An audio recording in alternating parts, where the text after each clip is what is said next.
Assalamualaikum warahmatullahi wabarakatuh. Waalaikumsalam warahmatullahi wabarakatuh. Jumpa kembali di Jalan Buku Channel, acara bedah buku indahnya Jalan Mendaki bersama saya Devi Amelia sebagai host dan penulis kami yaitu Bapak Samsudin. Assalamualaikum warahmatullahi wabarakatuh, Pak. Waalaikumsalam warahmatullahi wabarakatuh. Bagaimana, sehat kabarnya? Alhamdulillahirrabbilalamin. Sehat walafiat. Kembali lagi kita acara bedah buku ini di indahnya Jalan Mendaki di bagian ketiga tentang pintu-pintu kemanusiaan. Betul. Subbab satunya bersama merajut mimpi. Ya. Apa sih ya inti dari bersama merajut mimpi ini? Awal latar belakangnya seperti apa? Ya, ini kan lanjutan dari bab 2 ya. Bab bagian kedua itu kita bicara bertahan di terjang badai. Nah, itu kan sebetulnya romantisme bercinta. Dari mulai yang gagal sampai 3 kali kan ya.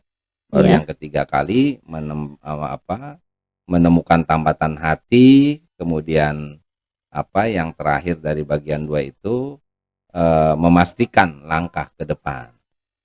Ada kaitannya dengan itu. Nah, karena memastikan langkah ke depan itu kan sudah dengan mama kan? Iya. Nah, di sini di bagian pertama dari pintu-pintu kemanusiaan itu kita akan bahas tentang bagaimana langkah papa dan mama untuk bersama merajut mimpi. Nah, apa itu mimpinya? Ya, masa depan yang lebih baik, masa depan yang lebih cerah, masa depan yang menjanjikan. Nah, itu bagaimana dijalani, disiapkan dengan baik itu pada tahap-tahap ini. Jadi itu pada tahap papa memasuki dunia pernikahan. Nah, kalau selama ini kan kita bujang ya. Mama gadis gitu kan ya.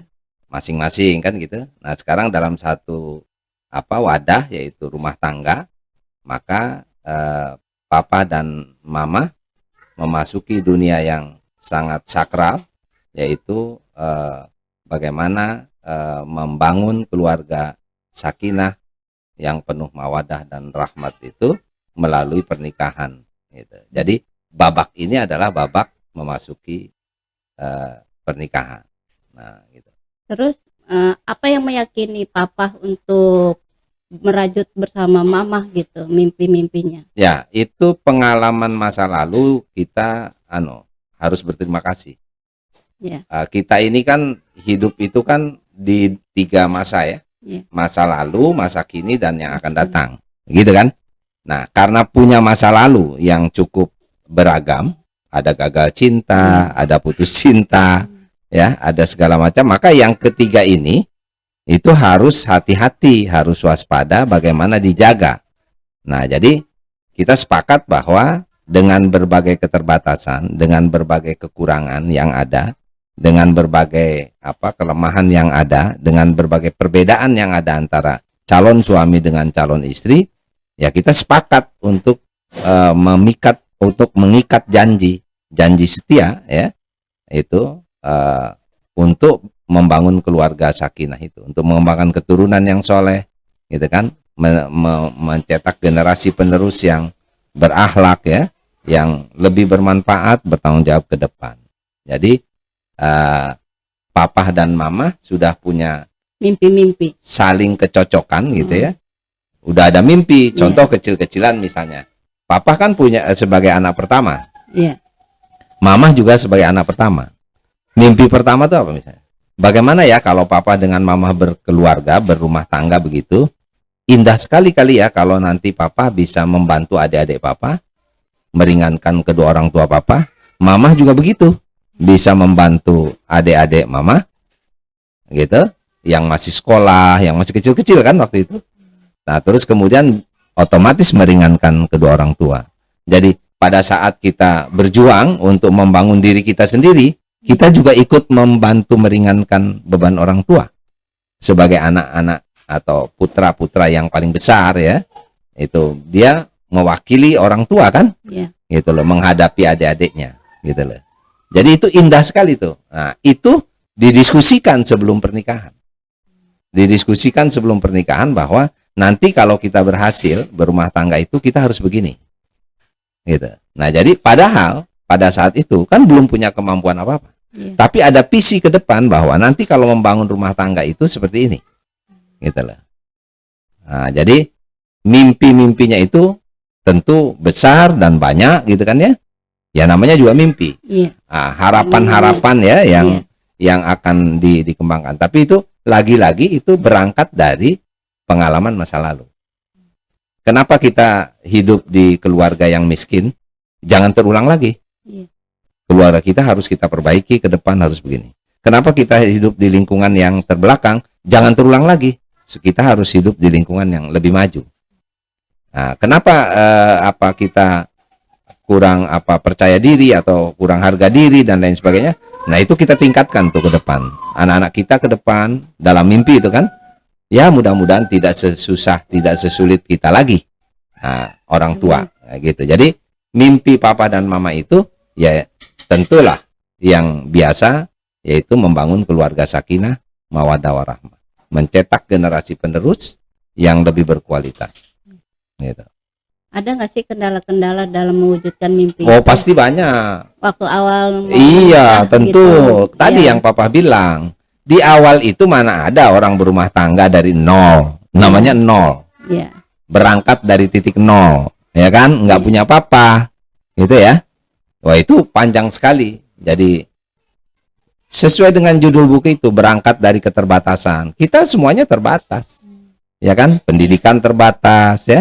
Ekonomi terbatas, ya, lingkungan terbatas, ya, semuanya terbatas. Jaringan kerja segala macam itu terbatas. Teman belum banyak, segala macam. Jadi ya semuanya dalam keterbatasan. Nah, karena itu hambatan-hambatan itu dengan, kalau judul buku yang sebelumnya kan, dengan semangat tiada pernah menyerah. Nah, itu kita hadapi satu persatu. Karena apa? Ini ada pembelajaran. Keterbatasan di waktu awal berumah tangga itu pembelajaran dan sekaligus akan menjadi bekal yang sangat berharga ke depan, ya kan? Kalau kita tidak diuji di awal seperti itu, mungkin ke depannya susah kan? Nah, di indahnya jalan mendaki itu kita mau bercerita itu sebetulnya betapa indahnya perjuangan hidup mendaki kehidupan itu, gitu loh. Nggak ada yang enak, nggak ada yang licin-licin gitu, semuanya terjal gitu loh, terjal. Bagaimana mendaki? Tapi insya Allah nanti di puncak gitu, kita akan menikmati kebahagiaan, kita akan meraih kemenangan, kita akan memperoleh anugerah dari Allah SWT, gitu loh. Jadi kita itu tahu benar bahwa ya hidup itu perjuangan, ya gitu loh. Terus di buku ini menarik ya, katanya ada mitos tentang burung gagak, itu bagaimana sih? Ya, jadi itu sebelum nikah pernah jalan-jalan di pantai di Cirebon ya. Nah, itu ada mitos tuh.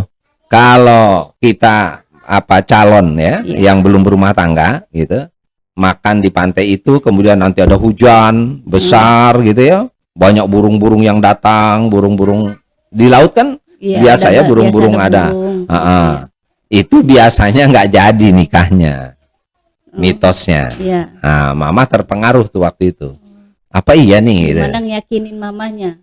Oh, papa sebagai orang yang beragama, yang dididik di lembaga pendidikan agama, tentu memberikan keyakinan bahwa ini kan itu kan mitos, itu kan apalah cerita-cerita apa gitu loh. Kita harus yakin bahwa semua yang terjadi itu sudah ditentukan oleh Allah.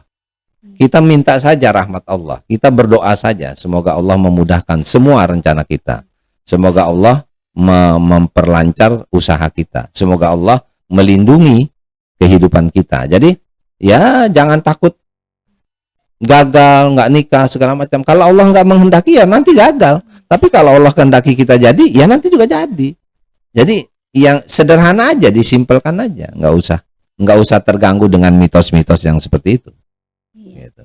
Sampai ditunda ya 6 bulan kalau nggak salah. Kan kalau itu kaitannya karena mamah kan masih sekolah kan waktu itu. Jadi waktu diikat, dilamar gitu kan, itu kan masih 2 tahun sebelum selesai sekolah. Nah, jadi begitu selesai sekolah ya mau istirahat dulu lah, capek, masa langsung berumah tangga, masa langsung nikah gitu kan. Nah, jadi minta istirahat dulu lah barang sekitar 6 bulan. Tapi si abah kan nggak suka, maunya selesai sekolah ya udahlah gitu. Nah, itu papa punya alasan kan, udahlah tunda dulu karena papa juga baru masuk CPNS, perlu prajabatan, perlu apa segala macam, perlu waktu gitu kan. Akhirnya kita tunda dulu lah, jangan buru-buru gitu kan. Paling tidak 6 bulan ke depan, gitu maksudnya. Gitu. Jadi ada salah paham ya antara abah sama pikiran mau menikahnya itu ya. Berbeda pandangan ya, bahwa kalau si anak masih ingin mempersiapkan diri dulu lebih matang untuk berumah tangga, karena rumah tangga itu kan bukan untuk sehari 2 hari. Nah, itu dilakukan persiapan yang lebih matang lagi. Berarti papa sama mama punya mimpinya sama ya, satu visi satu misi dalam pernikahan. Jadi sampai hingga saat ini menjadi keluarga sakinah mawaddah warahmah. Amin ya Allah. Sehat terus, selalu dukung, support terus. Apapun yang papa usahakan didoakan terus ya. Oke, baik, terima kasih papa, semoga bermanfaat untuk generasi selanjutnya. Amin. Apabila teman-teman atau pemirsa ingin membeli Indahnya Jalan Mendaki, segera hubungi kemari. Ini jangan lupa di follow, like, komen, dan subscribe ya guys. Wassalamualaikum warahmatullahi wabarakatuh.